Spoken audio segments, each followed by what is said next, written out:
Hello, everybody. This is Joseph P. Farrell with news and views from the Nefarium on Thursday, July 11th, 2024. We're going to get right to it, but first let's take care of the housekeeping. Remember, we do have the 2 o'clock vid chat tomorrow afternoon, Friday, July 12th. Please get your comments and questions submitted no later than 10 o'clock tonight, U.S. Central Time. Remember, this is the first of the 3 vid chats in July, the new short format 3-hour vid chats. So it's first come, first serve on the vid chat questions. Now, let's get right to it. This article was shared by MD, and as you know, the context for this article that will become clear is the current hosting of the NATO summit by Biden Joe in Swamptington, D.C. And of course, I can't honestly bear to watch this clown stumble through his speeches anymore.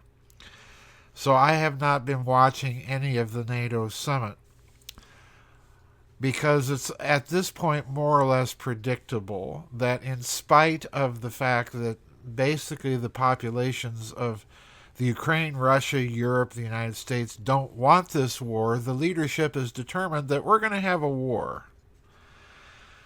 So I want to read sections of this article from that was posted at Reuters, and then give you a little bit of my analysis, because this whole thing is just nuts, folks. The title of the article is F-16 jets being sent to the Ukraine from Denmark and the Netherlands. Oh, it's the Netherlands. Gee, fancy that, Blinken says. So here we go. This is datelined Washington yesterday by Reuters. Quote, the first batch of U.S.-built F-16 fighter jets are already being transferred to the Ukraine from Denmark and, oh, here it is, the Netherlands, and will be flying over Ukrainian skies this summer, U.S. Secretary of State Antony Blinken said on Wednesday. Blinken, who here at this website we like to call Blinkinblankenblunken, speaking at an event on the sidelines of the NATO summit in Swamptington, said a robust package for the Ukraine will be unveiled over the next couple of days that will build a clear and strong bridge for the Ukraine's NATO membership. Now let me stop right there. In 2 paragraphs, what NATO is signaling is that they are fully and consciously and deliberately going to step over the 2 red lines that Russia has been constantly warning us about, that were viewed by Russia as existential threats to that country.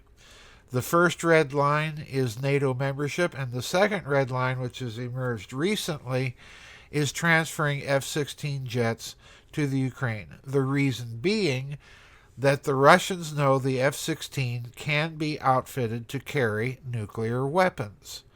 So in other words, you're putting a nuclear weapons delivery platform right up on Russia's border. Now, when Russia did this back in Cuba in 1962, we had a little thing called the Cuban Missile Crisis. Neither the United States nor its allies were about to tolerate Russian missiles that close to the United States. Well, this is the same thing. This is tit for tat. Now, as we know, Kennedy and Khrushchev reached a private and very secret deal that Khrushchev would remove the Russian missiles in Cuba in return for the United States removing intermediate-range ballistic missiles that it had stationed in Turkey, right next to Russia. So we were up to our usual shenanigans, even back then. Rules for thee, but not for me. Now, this is 2 red lines that the American leadership has decided to allow NATO to cross. And remember, NATO will not do anything without American okay and leadership.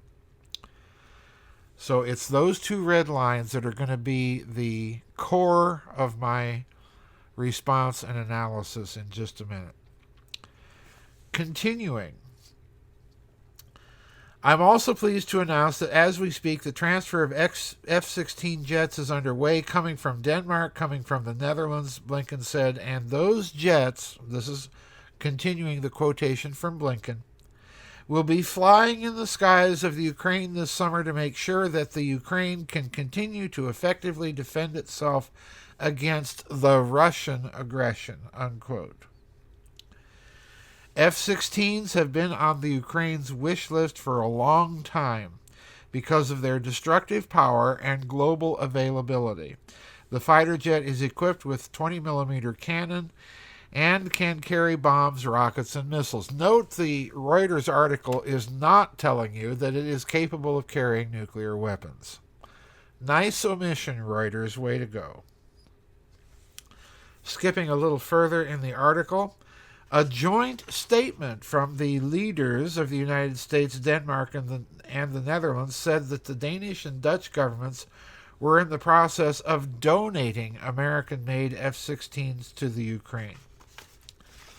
Now, that's all I'm going to quote here from this article. It's very short. That's almost the end of the article. Now, the context for this you have to understand. This war has basically turned out to be a depopulation war. Much of the Ukrainian population has fled the country. Much of that refugee population has been young men, males of military age, trying to avoid being fed into the slaughter. So much of the country's population has fled. We're watching a depopulation scenario. And it's in this context that the West is now supplying these F-16 fighters. And I suspect that what this is a precursor of is as the Ukraine depopulates, it becomes more and more necessary, if this war is to continue, for NATO personnel to be directly involved in conventional military operations against the Russians. That's what it means. As the Ukrainian manpower pool dries up, the NATO manpower pool will have to be tapped into.